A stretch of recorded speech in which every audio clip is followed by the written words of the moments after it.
બંને ઉમેદવારની કુળદેવીની સાક્ષીએ આ દારૂની બંધી થઈ છે. તો કોઈ પણ મતદાર કે કોઈ પણ અમારા ઠેકેદાર કે વિસ્તારના દારૂ નિમિત્તે કોઈને ફોન કરવું નહીં એવી વિનંતી.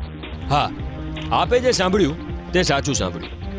ગાંધીનગર તાલુકા પંચાયતની ઉવારસદ બેઠકના ભાજપ અને કોંગ્રેસના ઉમેદવારના પરિવારજનોએ ચૂંટણીમાં દેશી કે વિદેશી દારૂનો વ્યવહાર ન કરવા માટે પોતાની કુળદેવીના સોગંદ ખાધા. એટલું જ નહીં, દારૂ માટે કોઈ મતદારો કે સમર્થકોએ ફોન કે મેસેજ ન કરવાની પણ બે હાથ જોડીને અપીલ કરી. ઉવારસદ બેઠક પરથી ભાજપમાંથી લક્ષ્મીબેન ઠાકોર અને કોંગ્રેસમાંથી ભાગ્યવતીબેન ઠાકોર ચૂંટણી લડી રહ્યા છે. ત્યારે દારૂના દૂષણને ડામવા અને સમાજના હિતને ધ્યાનમાં રાખીને ચૂંટણીમાં દારૂ નહીં વેચવાનો નિર્ણય કર્યો.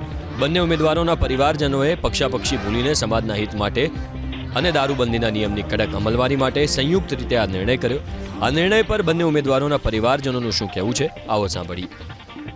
બસ આ વ્યસન મુક્તિ જે ચાલી રહી છે એના અનુસંધાને હવે તો લગભગ બધા 50% ફેર થઈ ગયો છે વ્યસનમાં અને શિક્ષણ તરફ લોકો વર્યું છે.